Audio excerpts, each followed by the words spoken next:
Shri Ajit Samajpati, a brilliant and popular figure in Bengali literature. He has been practicing Bengali literature for more than 4 decades, and his books on various subjects have gained considerable popularity among Bengali readers. Stories, poems, novels, rhymes, religious books, research papers, etc., have been published in his books. His books on love poems are quite popular among the readers. But his writings, treatises on Hindu Muslim communalism, and recently, are very valuable to the society.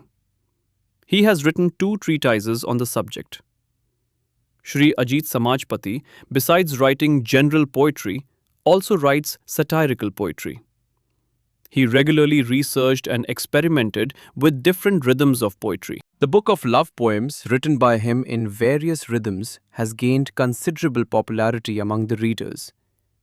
He has also received several valuable awards for his literary work as a writer and writer. In this special event today, Shri Ajit Samajpati told the audience many unknown things about his own life philosophy and literary practice, which can be called introspection. It is expected that this program will be very attractive to the audience. নমস্কার। আমার ছোটবেলা থেকে এটা আপনা থেকেই আমার ভেতর উদিত হয়েছে, ছোটবেলা থেকেই। তখন প্রকাশ করতে পারতাম, আস্তে আস্তে যত বয়স বাড়তে লাগলো তারপরে প্রকাশের দিকে ঝোঁক এলো এবং সেটা অসংশোধিত প্রকাশ, লেখা, তা ছাপাও হতো তখন। ওই সাধারণত মানুষের তো এই যে সম্পাদনা যারা করে খুব কম, 2-1 সম্পাদক ছাড়া অধিকাংশ সম্পাদক ঠিক অভিজ্ঞতা সম্পন্ন নন। ফলে আমি লিখতাম, লিখতে লিখতে সঙ্গে সঙ্গে পড়তাম আর এদিকে লিখতাম, সংসারের কাজও করতাম, অফিসে যেতাম। এই নানান এর ভেতর দিয়ে আমি এই পর্যন্ত এসেছি, এখন চলে যেতে পারলেই বাঁচি।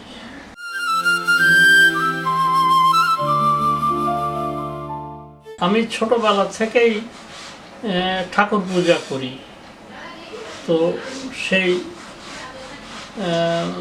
ঠাকুর পূজার প্রেরণা থেকেই এলো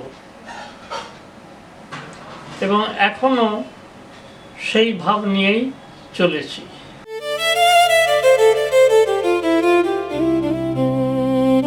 পালন করতে পেরেছি কিনা জানি না, তবে এই বিষয়ে লিখেছি, আমার মনের মতন করেই লিখেছি এই বিষয়ে। এবং এই যে সাধারণত হিন্দু মুসলমানের এই যে রাইট হয়, এদের যে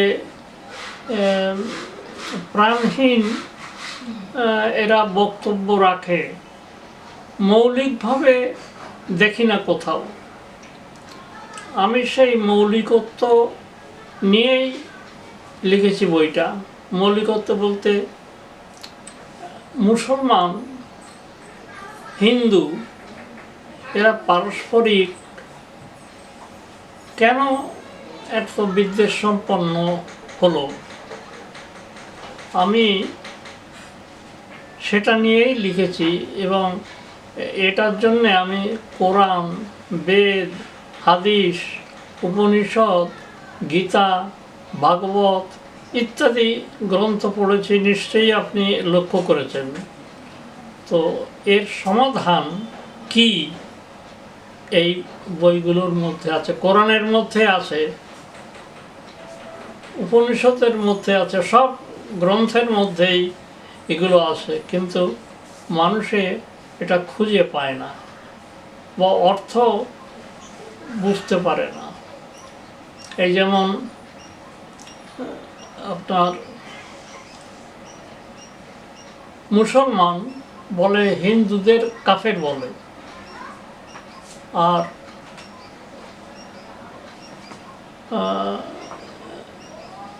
এই কাফের এদের হত্যা করো, এই পরিষ্কারভাবে লেখা আছে, বড় একখানা বই আছে আমার কাছে। তা বেহেশতে কুঞ্জি তার নাম। তা এটা কেন এরা কোরআন পড়ে অথচ কোরআন শরীফের মানে জীবনে রূপায়িত করে না। আর আমাদের হিন্দুদের মধ্যেও ওই রকমই গোড়া, তারা অর্থ বোঝে না, শুধু পড়ে যায়।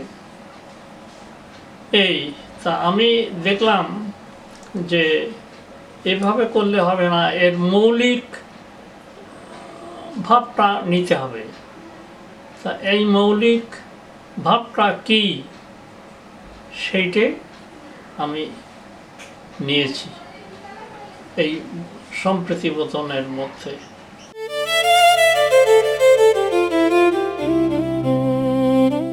আমরা সাধারণত ছন্দের ব্যাপারটা বুঝি না, ছন্দ হচ্ছে বহু রকমের। প্রাথমিকভাবে 3 প্রকার হচ্ছে ছন্দ, তারপর 3 থেকে বহুভাবে, এই জন্য বিচিত্র, বহু রকমের বেরিয়েছে।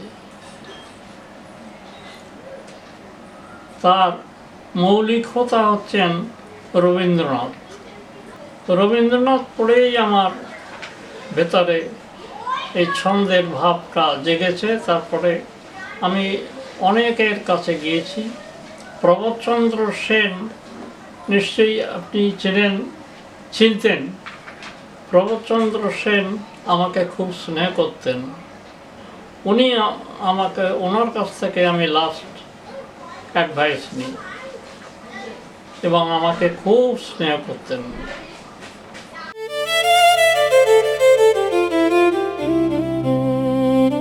আমার একটু বলার একটু প্রাঞ্জলতাহীনতা দেখা দিয়েছে বলার। এরা ছন্দ জানে না। আমি দেখেছি বহু কবি ছন্দ জানে না, অথচ বলে আমরা ছন্দ জেনে তার উপর এসব আমাদের লেখা। অথচ আমি দেখেছি বহু পণ্ডিত ছন্দ জানে না। ছন্দ না জানার ফলে ছন্দের যে বৈচিত্র্য, ছন্দের যে ঝংকার, সেই ঝংকার এরা ফোটাতে পারে না। ফলে ওই এক ধরনের লিখে যাচ্ছে, ছন্দহীন এক ধরনের লিখে যাচ্ছে।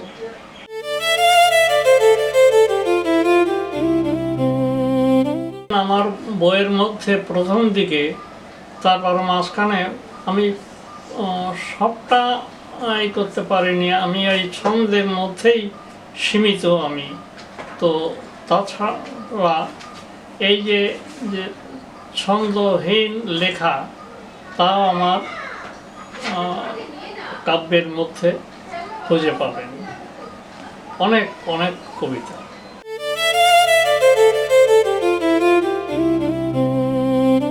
আমি এই কর্মনিকেতন লিখতে গিয়ে প্রথমে ভাবলাম ছোট একটা গল্প লিখি, তারপরে সেটা আস্তে আস্তে বড় গল্প হলো, বড় গল্পের পরে উপন্যাস হলো। এটা অত্যন্ত আধুনিক এই কর্মনিকেতন। এবং আমি নিজে যখন চাকরি করতাম এবং খুব আধুনিক একটা ফার্মে চাকরি করতাম, ইউরোপিয়ান ফার্মে। তো সেখানে যা যা দেখেছি ওই কর্মনিকেতনের মধ্যে আমি নামও করতে পারি যে এই ইনি এই চরিত্রটা ঠিক আমাদের অফিসে অমুক লোক। ফলে অবাস্তব কিছু লিখিনি এবং ওটা পুরো আধুনিক।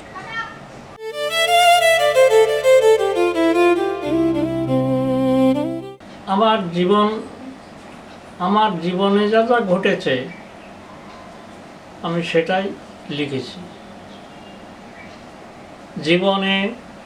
আমার জীবনে পারিপার্শ্বিক মানুষের জীবনে যা যা ঘটেছে তা মিশিয়ে আমার নিজেরটা মিশিয়ে আমি লিখেছি।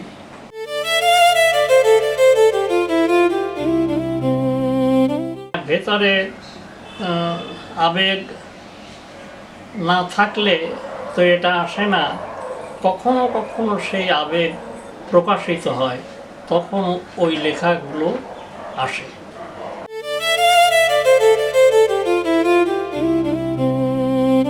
ভাবনা হলো মনের যে ভাব, সেটাই ভাবনা। মনের তো বিচিত্র ভাব। একটা মানুষের মন সহস্র প্রকার আছে, সহস্র প্রকার তাকে বিশ্লেষণ করা যায়। তার মধ্যে যেগুলো প্রাথমিক সেগুলো আসে। তা আমার জীবনেও এসেছে। তা সবটা হয়তো আসেনি। আর ওই যেটা বললেন ওটা বোধহয় আমার জীবনে আসেনি, যে যেটা লিখতে চাই সেটা হয়ে উঠল না। এটা বোধহয় আমার জীবনে নেই।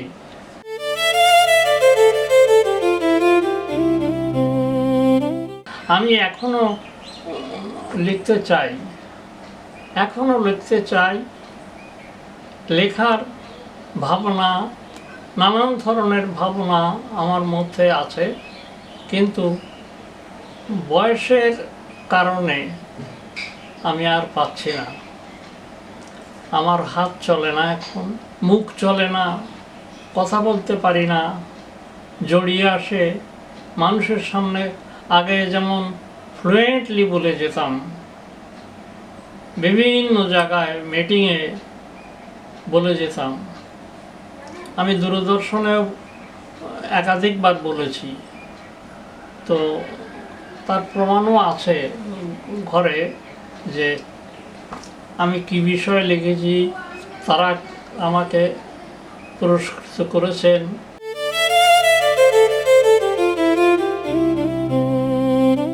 আমি যেটুকু পেয়েছি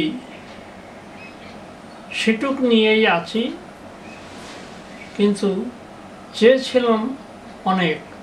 আর তাছাড়া অনেক বা কী করে বলি যে আমার এখনও অপ্রকাশিত রয়েছে অনেক বই অপ্রকাশিত রয়েছে। ফলে সেগুলোর তো প্রকাশ ঘটেনি।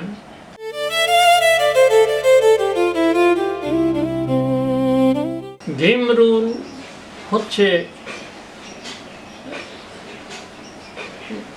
ভীমরুলের চাকের কাছে যে আসে সে তো বিরুদ্ধবাদী। এই কারণে বলবো যে ভীমরুলগুলো ভাবছে তার বাসাকে আক্রমণ করবে, এই জন্য বার হয়ে একটুখানি নড়নচড়ন হলেই বার হয়ে কামড়াতে আসে। তো আমি এই সমাজের ভীমরুল, সমাজে যারা ঠিক সমাজের সঙ্গে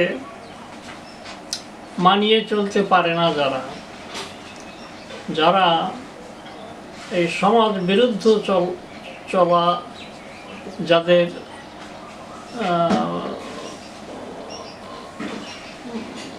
সমাজ বিরুদ্ধে চলা যাদের নেশা, তারা কিন্তু সমাজের শত্রু।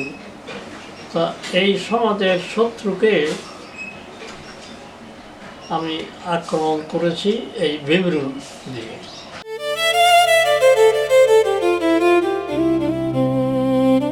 বইয়ের যে নায়ক, অমিয় সাগরের যে নায়ক, এ দেখবেন বইটার প্রথম দিক হলো এই নায়ক যখন জন্মাচ্ছে তার বাবা মা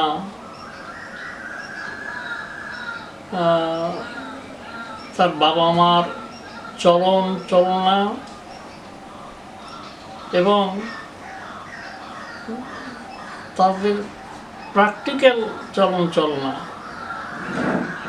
তাদের চিন্তা ভাবনা, এই শুদ্ধ সুন্দর জীবন রিফ্লেক্ট করলো তার সন্তানে। ফলে সন্তানে রিফ্লেক্ট করার ফলে সে আস্তে আস্তে বড় হচ্ছে।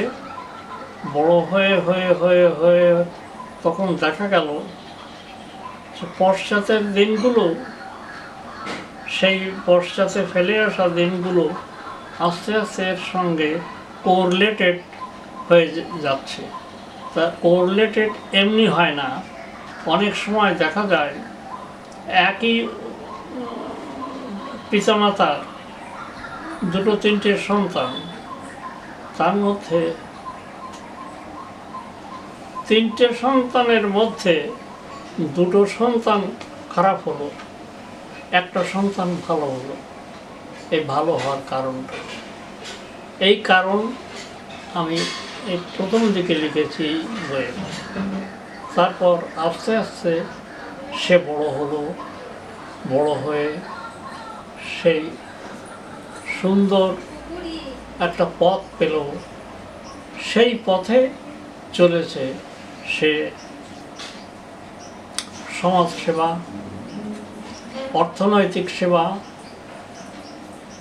তারপর বিভিন্ন সমাজের বিভিন্ন স্তরের সাহায্য করা, বিভিন্ন ক্ষেত্রে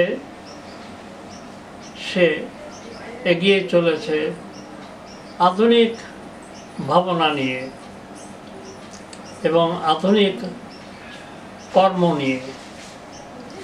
তো এগুলোকে মানুষ, সাধারণ মানুষ খুব মুগ্ধ চোখে দেখেছে, তাকে অনেক আপন করে নিয়েছে। এই তারপরে তার মধ্যে যে প্রেম এলো, এই প্রেমের মধ্যেও তার রিফ্লেকশন আছে।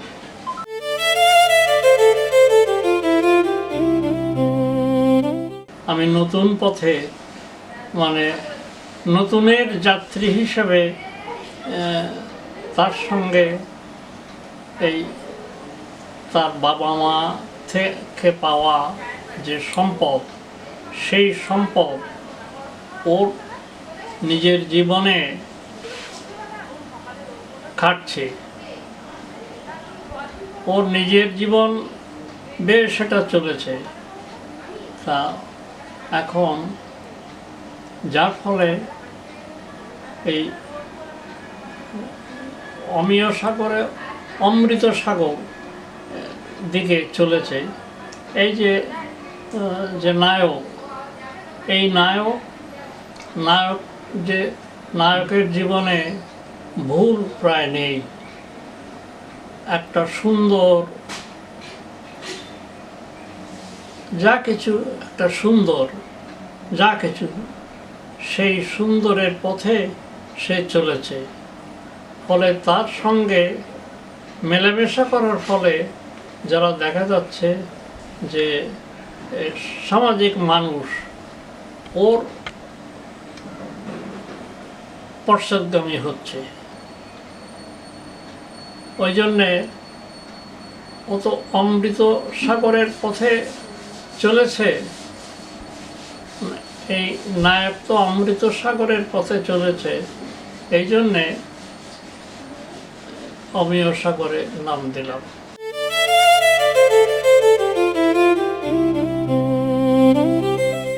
নমস্কার, আমার নাম সৈকত সমাজপতি। মানে পরিচয় হিসেবে বলা যায় যে আমার বাবা শ্রী অজিত সমাজপতি। তো আজকে বাবার সম্পর্কে আমার কাছে কিছু জানতে চাওয়া হয়েছে, বাবার জীবন সম্পর্কে বা জীবন দর্শন সম্পর্কে। তো বাবার জীবন দর্শন বলতে যেটা আমরা ছোটবেলা থেকে দেখে এসেছি, বাবা এমনিতে খুব মেজাজি মানুষ ছিলেন, একটু রাগী মানুষও ছিলেন, কিন্তু পাশাপাশি এটা দেখেছি একটা জিনিস, যে বাবা অসম্ভব ডিসিপ্লিনড একজন লোক ছিলেন। ছোটোবেলাটা সেরমভাবেই বাবাকে দেখেছি কিভাবে বাবা একটি মাল্টিন্যাশনাল কোম্পানিতে চাকরি করতেন। সেই চাকরির সূত্রে বাবাকে 7টার মধ্যে অফিসে পৌঁছতে হতো। বাবা ভোরবেলা 4টের মধ্যে উঠে পড়তেন ঘুম থেকে। উঠে তিনি চিরকালই আধ্যাত্মিক একটা জীবনযাপনও করেছেন। সেই আধ্যাত্মিক জীবনযাপনের ভেতরে নাম ধ্যান করা, ঠাকুরের কাছে প্রার্থনা ইত্যাদি করা, ভোরবেলা উঠে সেগুলো করে তারপরে স্নান টান করে খেয়ে দিয়ে 7টার মধ্যে অফিসে পৌঁছে যেতেন। অবশ্যই এটাও বলবো যে বাবার এই জীবনযাপনেরটা যে করতে পেরেছেন তার পেছনে আমার মায়ের একটা বিরাট অবদান আছে। আমার মা না থাকলে বাবা এই জীবনযাপনটা করতে পারতেন না।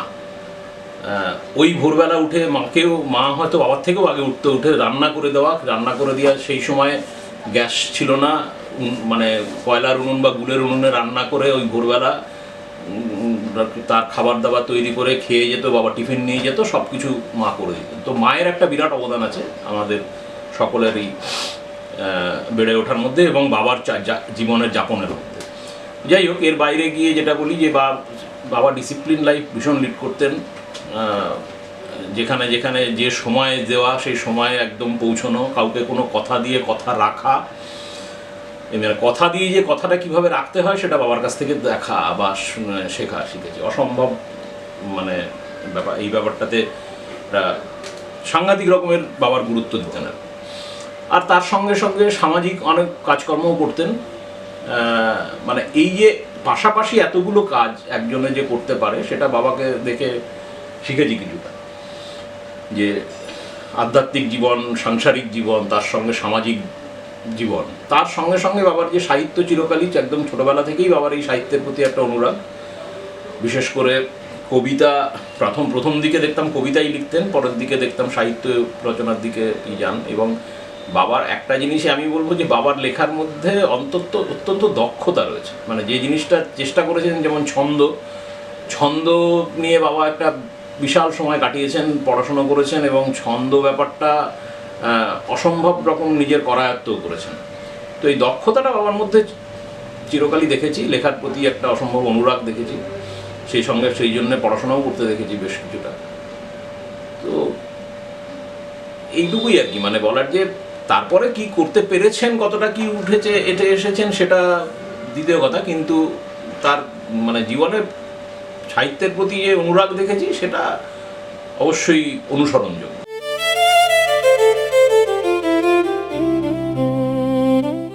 আমার যে ইচ্ছা, আমার ভেতরে যেগুলো প্রস্ফুটিত হতে চলেছে সেগুলো আর হয় না। এই কারণে আমার শরীর গেছে, বয়স গেছে। বয়সের জন্য আমি অতটা ভাবি না, কিন্তু মন আর শরীর ভেঙে গেছে। মন বলছে তুমি এগিয়ে যাও, আবার মনের তো নানান দিক আছে। আর একদিকে সে বলছে না, অনেক হয়েছে, এবার তার দিকে তুমি ফিরে চলো।